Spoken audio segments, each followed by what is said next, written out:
Right. Well, thank you so much for joining us today. My name is Megan Paterni, and I will be facilitating the interview. I will let the panel introduce themselves, starting with Chair of the Policy Committee, Mayor Ross. Well, good morning, and thank you for joining us this morning, and thank you for your interest in this position. We all look forward to hearing from you and learning more about you and getting to know you a little bit. So as my name is Andy Ross. I am the mayor of the city of Temple Terrace. I'm also serve as the chair of the policy committee and vice chair of the TPO board. And I've been asked to share with you a little information about the position, which I suspect you already know, but just for some clarification for everybody. The executive director reports solely to the TPO board. But for administrative purposes, the TPO is aligned and kind of folded into the Planning Commission, which in turn operates under the umbrella of Hillsborough County. We do that so that we have a structure for procurement and payroll and benefits and so forth like that. So it's a little complicated in a way, but it works out on a daily basis. It works out very well. And so I wanted to share that with you. And again, welcome. I don't know where you are, but thank you for joining us. And we're very happy to that you've expressed an interest in the position. Good morning. Thank you for having me here. I'm glad to be here and to be interviewed by you guys.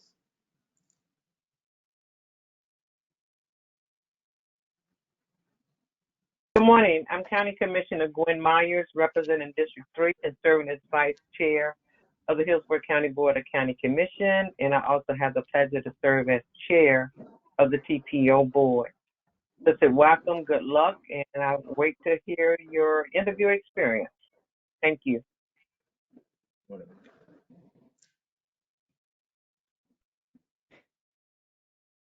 Good morning, sir. My name is Commissioner Joshua Woolstel. I'm one of the county-wide county commissioners that looks over the stakes of the entire county. Thank you. And good morning, I'm Melissa Zornita. I'm the Executive Director of the Hillsborough County City-County Planning Commission. We're the long-range planning organization for all 4 local governments here in the city, in Hillsborough County, and we provide the staff to the Transportation Planning Organization. Good morning, nice meeting you. So for some guidelines before we start the questions. Only panelists and facilitator and candidate will be asking the questions. No questions from the audience will be permitted. Chats will not be read aloud during the interview. The chats will be entered into the written record. Each interview is being recorded, and each interview is slated for an hour, and we will commit to that time. We just ask that everyone is concise with their answers and any questions asked. So to get started, in your own words, please describe the various roles filled by the Hillsborough County TPO Executive Director and how your skills and experience match up to each role. So this is a position which requires a good amount of knowledge about transportation planning and experience on how the MPO works and how the different departments work, because this is going to be a coordinated process. And Hillsborough County is obviously facing a lot of challenges with regard to transportation. So I think I'm a good candidate for this position. I do have the knowledge. I have a bachelor's degree in civil engineering, and I have a master's degree in transportation engineering, and I have a master's degree in urban planning. So I can look at things both from a technical point of view, where I understand how the roadways work and how the transit works. I have the technical knowledge of those, and with regard to registrations, I'm a certified planner. I have a certification in transportation planning. I'm a professional transportation planner, which is issued by Institute of Transportation Engineers. And I've finished the FE step in professional engineering course. So I have a good knowledge about both from the planning side and the engineering side. Knowledge-wise, I think I do have a good understanding of what transportation is. And then with regard to experience, I have experience both, from the land use point of view. I initially worked for Palm Beach County Planning Department. That's where I got over 20 years of experience. I worked in the planning department.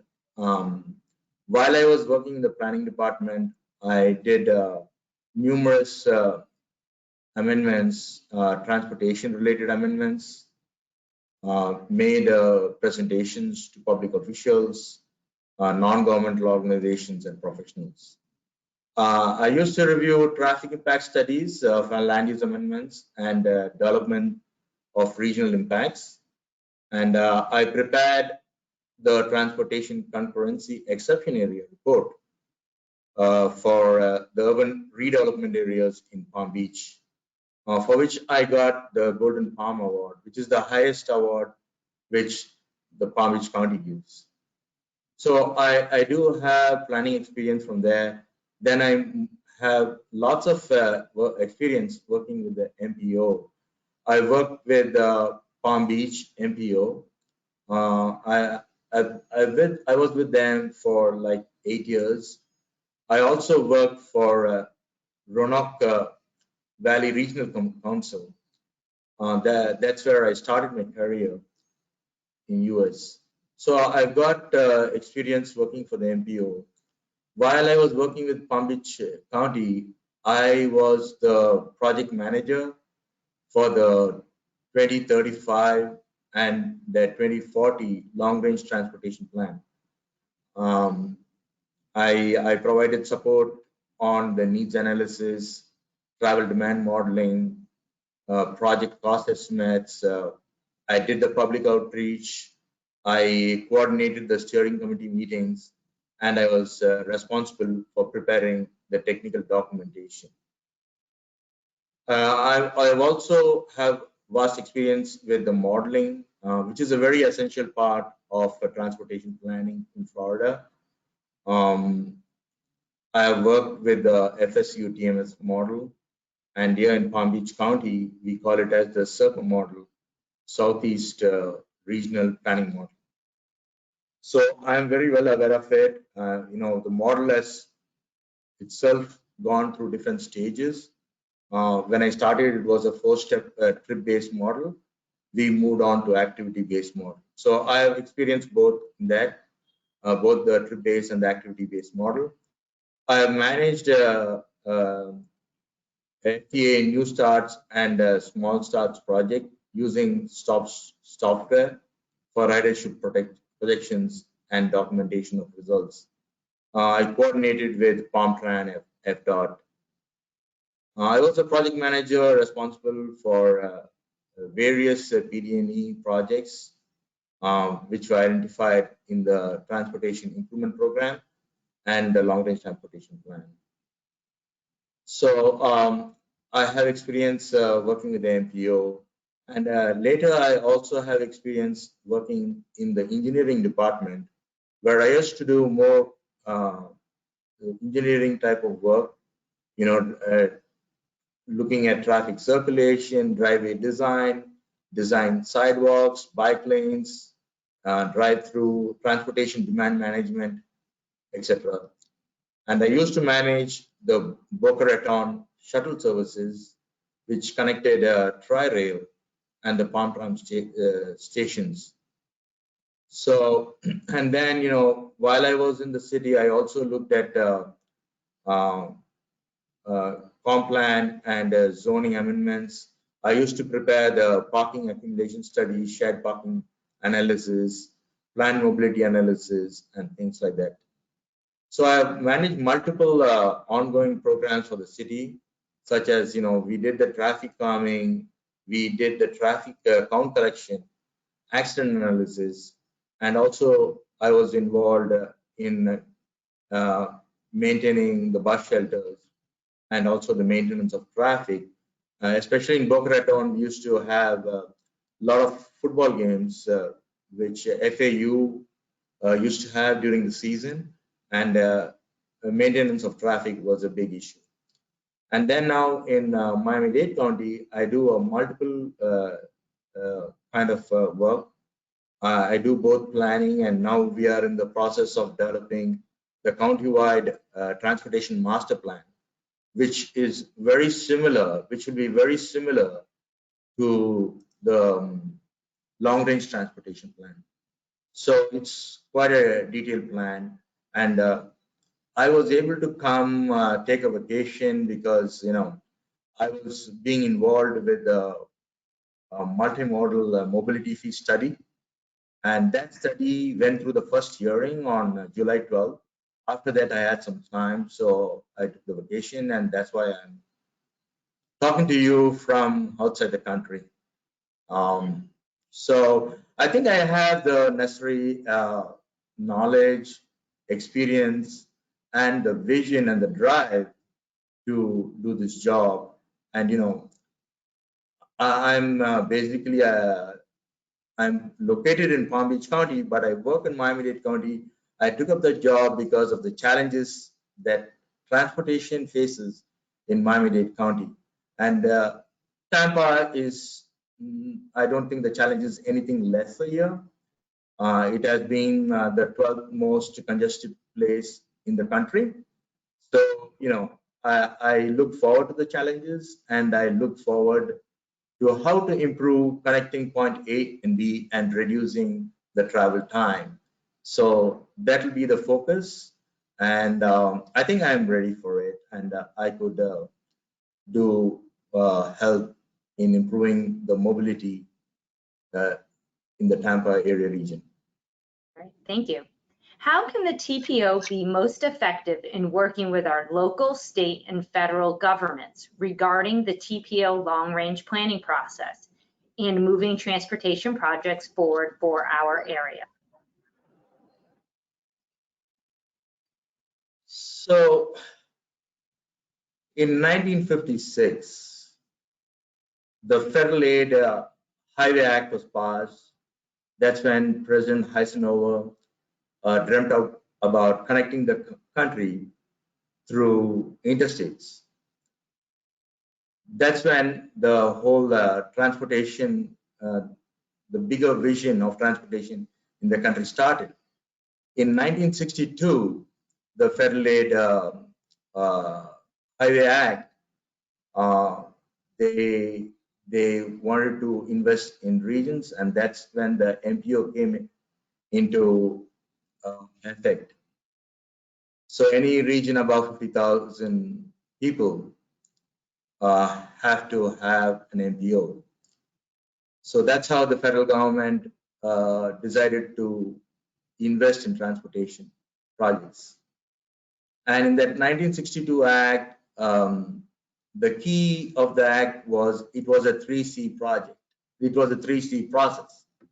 So it has to be a coordinated, cooperative, and continuing process.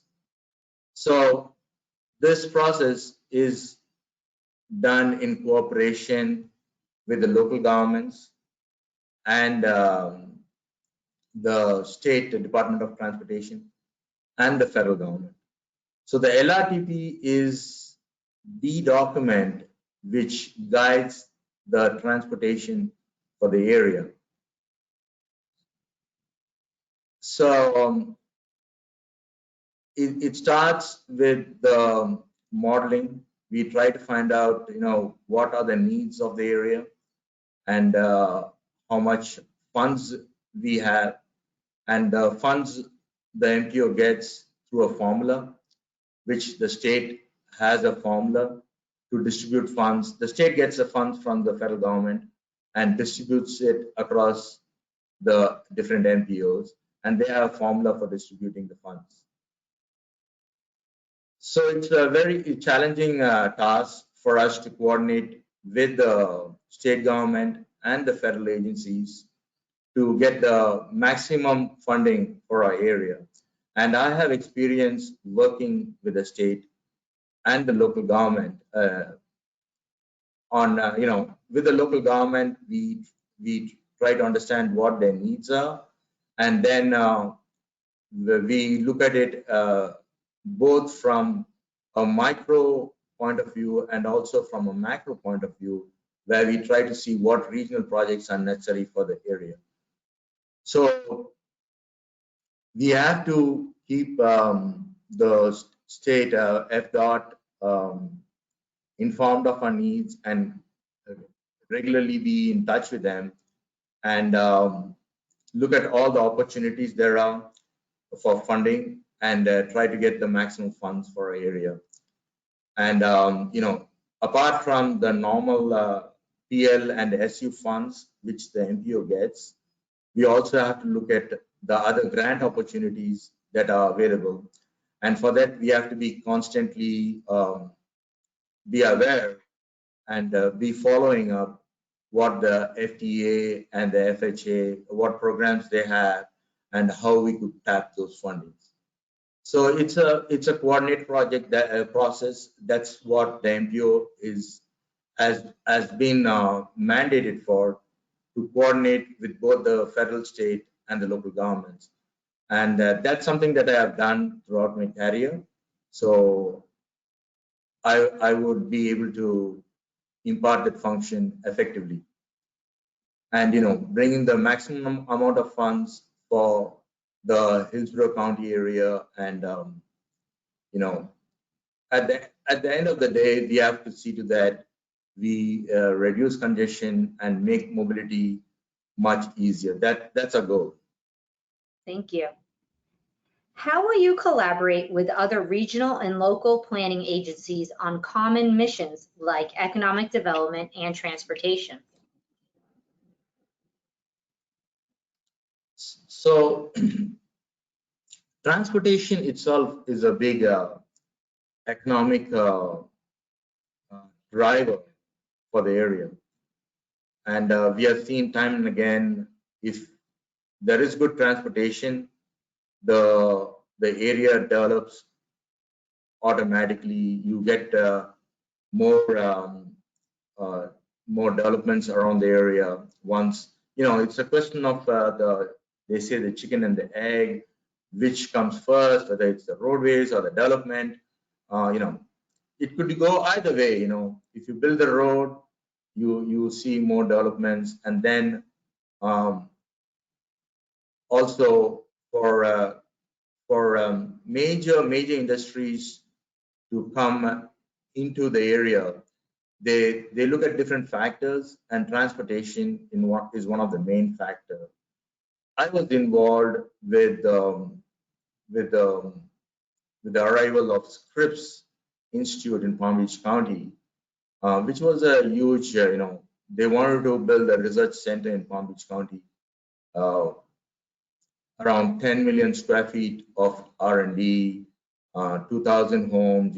They wanted to build a school, all kinds of development, and which is even today a big economic generator for the county. So when such a huge project comes, they need proper infrastructure for them to succeed. And also you can get the best talent only when you have good transportation.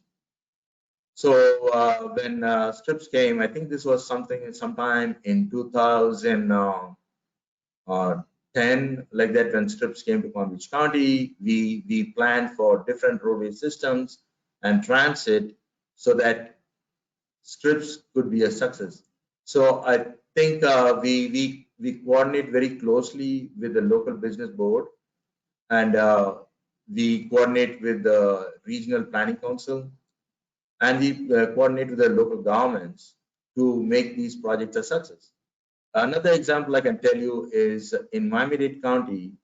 Recently, in 2017, we had the American Dream Miami project, which is a theme park. Also, it had about about 8 million square feet of recreation. So it was a new kind of theme park, and again, for that to become a success, we had to, the transportation was key. It was on the western side of Miami, where there is not much of development, and we located the theme park in such a way it was connected to the turnpike, and it was close to I-75, and it was also connected to Dolphin Expressway. So we a number of expressways connected it. We located the theme park in such a way to be a success, and then we also had to develop more connections. We also had plans to connect the theme park by rail to the airport and the downtown. So I think for any place to have economic development, it just cannot happen in a vacuum. I mean, one of the key factors for a location to have good economy is having good transportation. So we have to ensure that it will be the responsibility of the TPO to provide good transportation so that you can get good business attracted to our location. And I have done many projects like that, and I have helped the local governments and the region to do well, make their projects success, so that at the end of the day, our quality of life should be better. We should have a better median income. So, I mean, everything happens when you have good transportation. Thank you. Briefly describe your approach to discussions about an impending MPO merger with Hillsborough, Pasco, and Pinellas. Well, this is a two-edged sword. I did read about this, and we did go through the same process. The state did ask us also to merge, Palm Beach, Broward, and Miami. They wanted the three MPOs to merge, but you can argue on both sides. It would work out either way. It all depends on what type of structure you are creating. If you have separate MPOs for different regions, then more of your local projects will get more attention, and we could be more locally oriented. When you go for a larger area, you're going to look at more regionally significant projects. So there's a chance that the small projects might get affected. But it all depends. It all depends on what kind of system that you're going to create within this framework. So if in the case of Palm Beach, Broward, and Miami, we wanted to be local.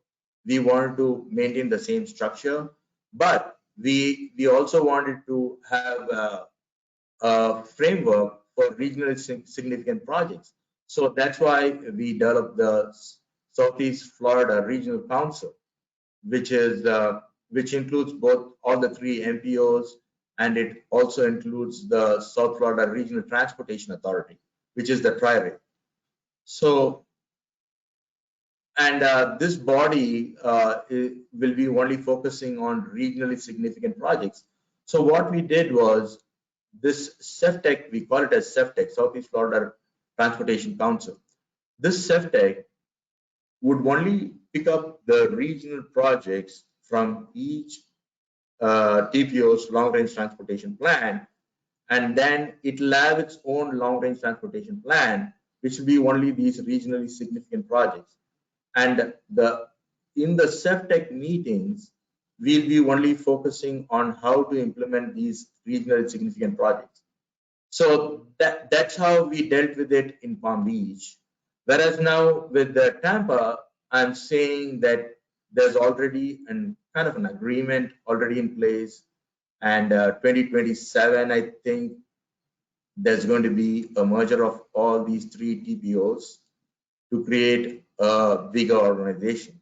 So, I mean, the challenge is going to be how you're going to take care of the regionally significant projects and also the local projects, and what structure you're going to create so that the local projects don't get affected by this new framework.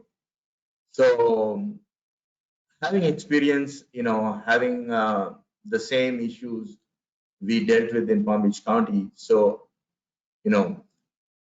I think I would be able to create a structure which will be taking care of both the local needs and also the regional needs. Thank you. Elaborate on the communication style and manner in which you work with your staff and at what levels you directly communicate. So with my staff, it's managing staff is an art in itself. And the first thing I would see to it that each of the staff, they know what their job specifications are and what they are expected to produce at the end of the day, and what kind of key performance indicators they have to attain. So that is the basic thing. Each of the staff must be capable of doing the job specification that they are required to accomplish. So there are times when things change, especially in the transportation field. We have seen so much of change happening in the last 10 years. What with automated driving, and we in Miami-Dade County today. We are talking about drone deliveries. We have started some trial runs using drone deliveries, which is happening. So many things are changing, and also COVID has changed how the way we work.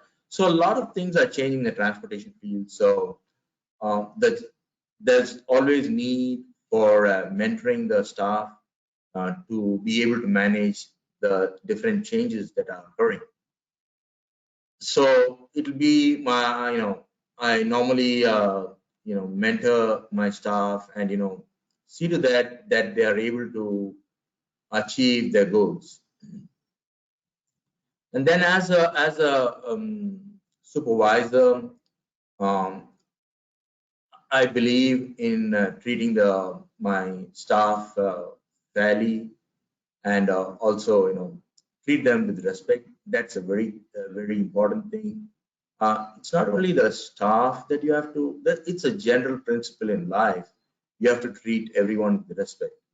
So I truly believe that, and also I'll have to be fair to them. I have to be consistent in the way I treat each and every one of them, whether it comes to disciplining them or praising them for any particular activity.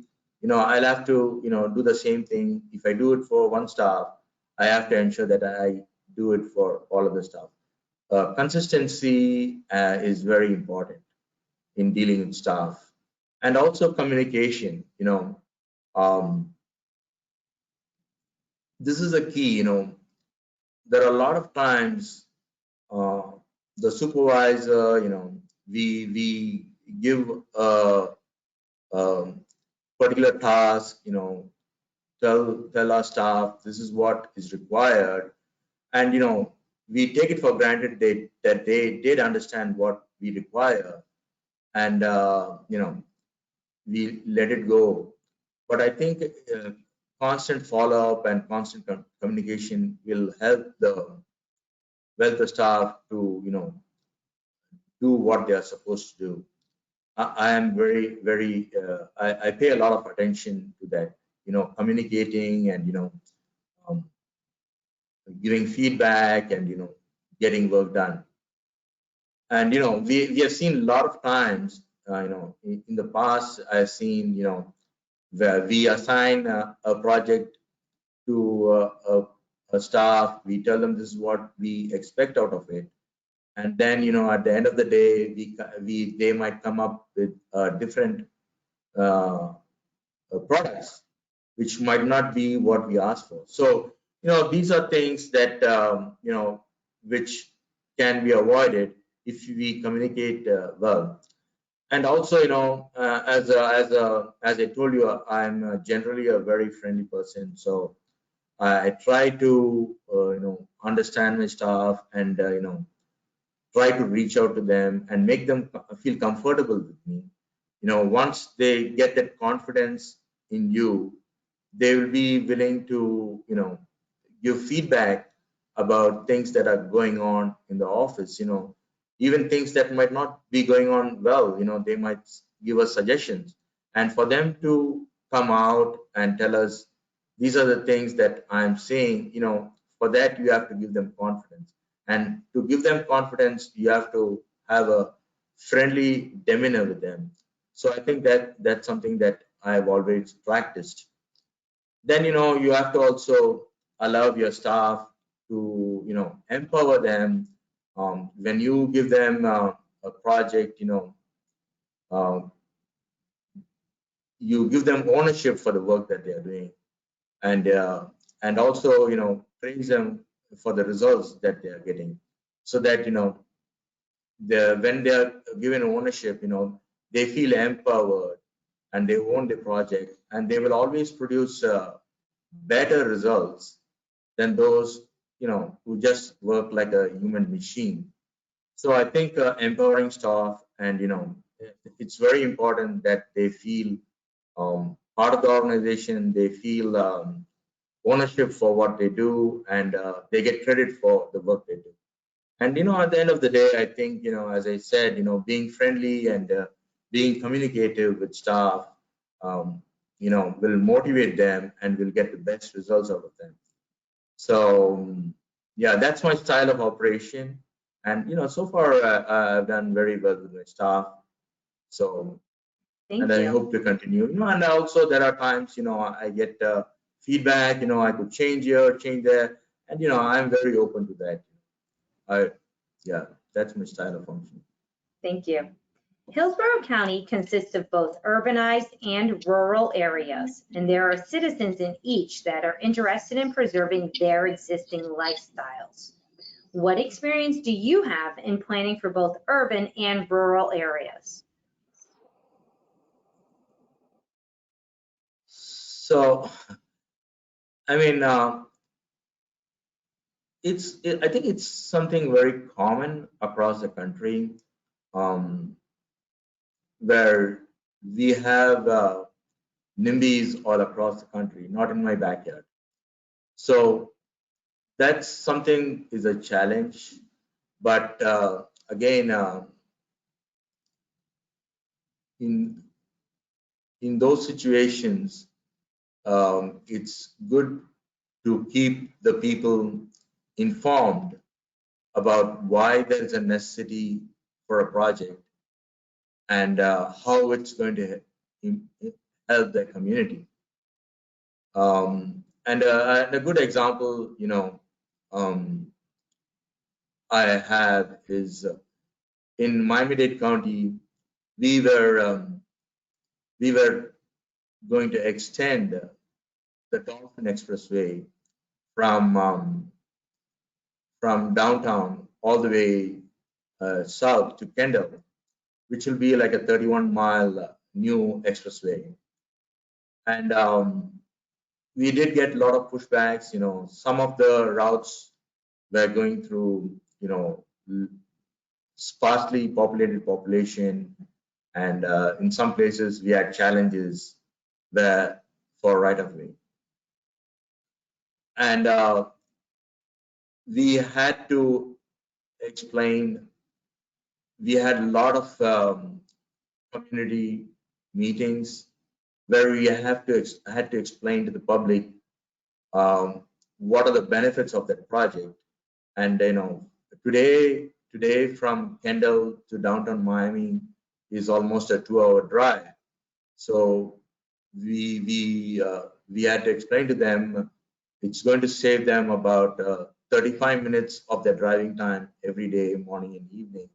So that is one benefit they're going to get.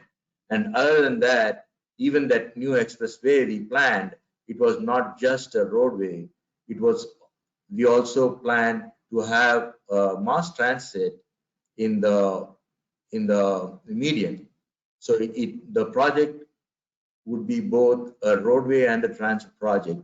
It'll connect to the existing metro rail at the airport.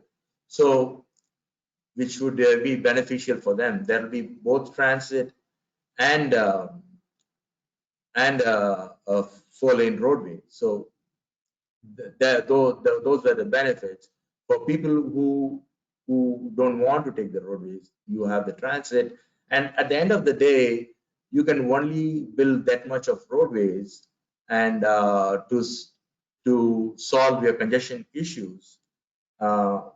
Once the population threshold reaches a certain limit, your roadways will stop functioning and your level of service will deteriorate. That's when you're going to see gridlock. So transit is a solution, and then also to help the local population, we planned on trails on either side of the expressway. And this was expressway which was going to be built by the Miami-Dade Expressway, which was a totally self-sufficient organization, and they were going to get their money from the tolls. So the cost for the people, I mean, of course they'll have to pay the tolls, but other than that, we were not going to take it from the surtax or from the mobility funds. It was going to be fully funded by the tolls. So, which was a good project. We did get pushbacks, and then we had to have many meetings with the local community, make them understand what economic growth they are going to get out of this, and how much their quality of life is going to improve, and how much time they're going to save by this expressway. Ultimately, at the end of the day, it did get challenged. I was the expert witness for transportation for the challenge, and we went through the challenge process, and we got a judgment in favorable for us. Today, the project is ready to get started. I think which will be a very important project for Miami-Dade County. And Miami-Dade County being a big county, we have multiple projects. We have multiple transit projects going on in Miami-Dade County. So at every step, even for transit, we get a lot of pushbacks. I think the key is for us to constantly keep people informed of what we are doing. There should be no black boxes for the people. We must not put any curveballs, so that it has to be a totally transparent process where the people are involved throughout. Of course, there will be a few people who will never agree with anything that we do, but those are the people that we'll have to convince them. But at the end of the day, the best possible solution must be put into implemented. Thank you. Considering the rapid growth and congestion in parts of our county, how do you see the balance between roadway capacity improvements and public transportation options? So as I touched upon previously, the congestion, when we are talking about congestion, we are always talking about roadway congestion. because the main mode of mobility for our location is roadways. And as I said, once the development reaches a certain threshold, the roadways cannot, cannot take more cars. For a 6-lane roadway, you can have maximum of 60,000 cars per day.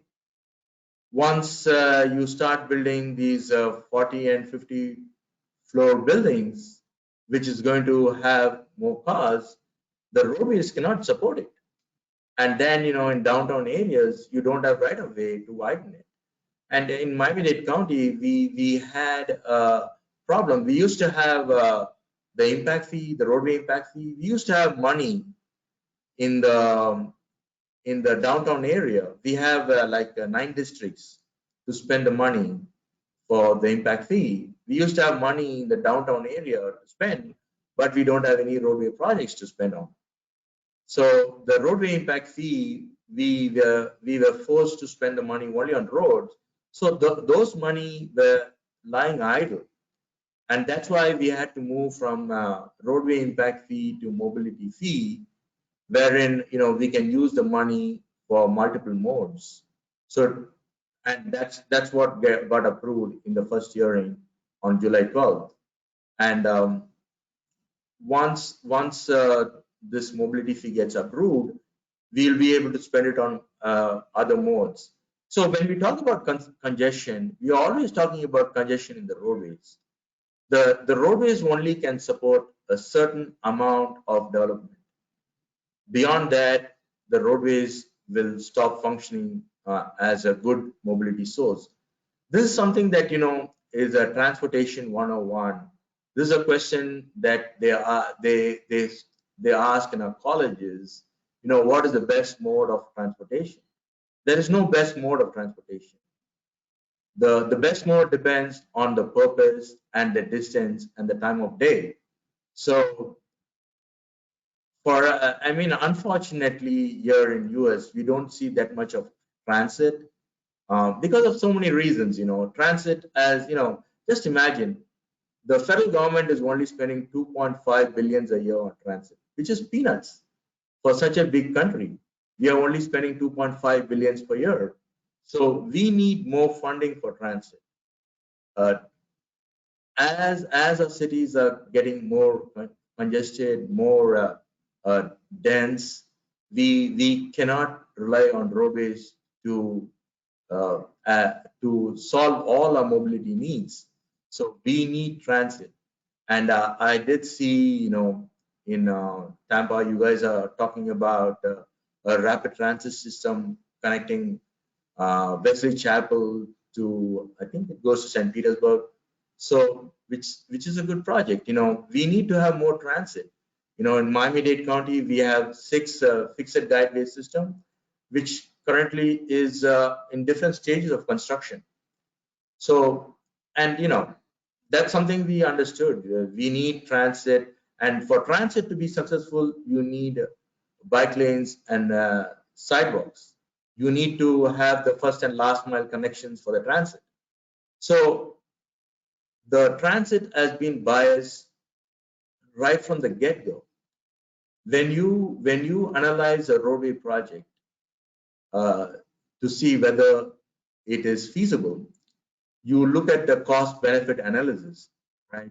You see how much is going to be the cost of the roadway, and then you see what are the benefits for the roadway.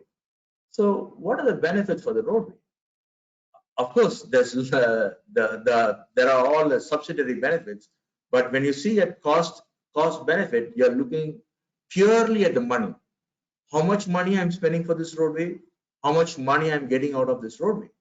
So as engineers, what we do is, when we say what is the benefit for the roadway, we say this is the amount of time we are saving because of this roadway, and we convert that time using the median income of that location, and then we convert the time and convert it into dollars, and then we see what's the cost benefit. But we don't do that for transit. When we come to transit, we are saying this is the cost of putting this transit, And what is the benefit? Your fare box is the benefit. The fare box cannot meet the cost. So almost every transport project becomes a failure right at the get-go. So there has to be some way of looking at transit projects from from the 30,000 feet high, to see how useful it's going to be for the community. The same thing what we did for roadways. If we treat the transit the same way, we'll see more transit in this country, and that's what we have to drive uh, to the state officials and the federal officials. And what money which we are spending on transit is very less. And I know now you guys have the surtax, the 1% surtax, which is going to give you like 322 millions per year, which is a good amount, and you're saying about 45% of that money will be spent for transit, which is the way to go. I mean, that's how you have to try to find some funds for transit. And you have to, that is planning 101. Transit is going to move people en masse from point A to point B, and it's going to be beneficial for the community. So, and that's something that we have to focus on. I think transit is the solution for places like Tampa, Miami, Palm Beach, and we have to focus more on transit. And when we focus on transit, we have to also focus on the last mile. And the last mile can be achieved only through community circulators, good sidewalks, good bike lanes, and those are the solutions to make transit successful. From the land use point of view, you must have good density for the transit to have a good ridership in the transit. So I think for Tampa, that's a good solution. We have to move from roadways to transit. All right. We have one more question, and please make this a brief answer, just in case the panel wants to at least ask one question. Describe your experience working in an organization that was led or guided by a board of individuals, such as directors, citizens, elected or appointed officials. What was your approach to topics that were controversial among the board or committee members? Can you repeat that again? Sorry about that. I not hear it fully. No, it's okay. Describe your experience working in an organization that was led or guided by a board of individuals, such as directors, citizens, elected or appointed officials. What was your approach to topics that were controversial among the board or committee members? Well, when there's a lot of individuals involved, we are going to get different opinions. There's going to be different points of view. So when I was working with the SEPTEC, which is the Southeast Florida Regional Council, it did have members from different boards, and it did have one executive director and some staff who were leading that team. So when it's a regional organization, there's going to be competition. One area having more needs than the other areas. So when we get grants or something for the whole region, for example, the first time we started the SEPTEC, the Miami-Dade wanted to use that money for the port, the tunnel connecting the port, so which was a huge project, and it requires lot of communication, understanding of the area, and the need for the project to come to a consensus. So the first year Miami-Dade got that project. Then the next year a project went to Broward, and they started having sharing those projects based on the needs of the area. So, and over a period of time, we worked out a formula on how to share this money without getting into conflicts. We were able to understand the big picture and avoid conflicts. Obviously, every local government wants to take care of their area. So we had a general principle on how to use that money. So that's how we handled it. All right, thank you. We have time for a panel question.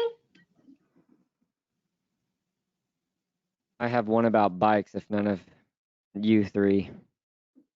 I see your bullet point in here in Broward County about manage the Bicycle Pedestrian Advisory Committee. I'm a fan of safe bike paths. I live in the furthest away point in Hillsborough County from County Center. I drive round trip 50 miles every day. Most of that trip is driving down completely empty bikeways. I look for a bicyclist every day on both sides of the trip, just hopeful I'll see a use of the amount of money that's gone into painting them. How would you use those skills to analyze ensuring that those safe bikeways make sense? That I'm going to look into the expressway toll bike lane. I've never heard of that. I'm pretty interested. But how would you use that diverse set of skills to kind of overhaul and analyze whether or not we need this widespread bike paths, or if we just created safer routes that they would actually be used if they weren't on the street? Thank you. So, I mean, when I was the coordinator for the Bike Ped Advisory Committee in Broward, interestingly, in Broward, the Bike Ped Advisory Committee was managed by the planning department. That the TPO was not. It was part of it, but it was not the drive. It was not the running the Bike Ped Advisory Committee. So we used to we had a complete street project in advisory committee also in Broward. So both these committees were used to coordinate very closely, and we used to select projects, from the local government. We used to, safe route to schools, different programs we had, and we used to connect the gaps in connections to schools. I don't know. We had different projects, but can you ask me the question again? I think I'm just giving you how the BPAC was working, but I think you asked more specific question. We can be real concise and a real concise answer since we're out of time. But do you believe you have the skill sets and the will to analyze and overhaul our current vision of biking in Hillsborough County and see whether or not it's being effectively utilized and how we could improve it if it's not? Do you think you have those skill sets? Yeah. I mean, not only for the BPAC, I was the project manager coordinator for the BPAC, but I have been involved with what is called as a local initiative program in Palm Beach, where we had about $40 million of SU surface transportation funds, which we used to distribute every year for non-regionally significant projects. And bikes and sidewalks were some of the main projects we used to get. Every year we used to open up to the local governments and even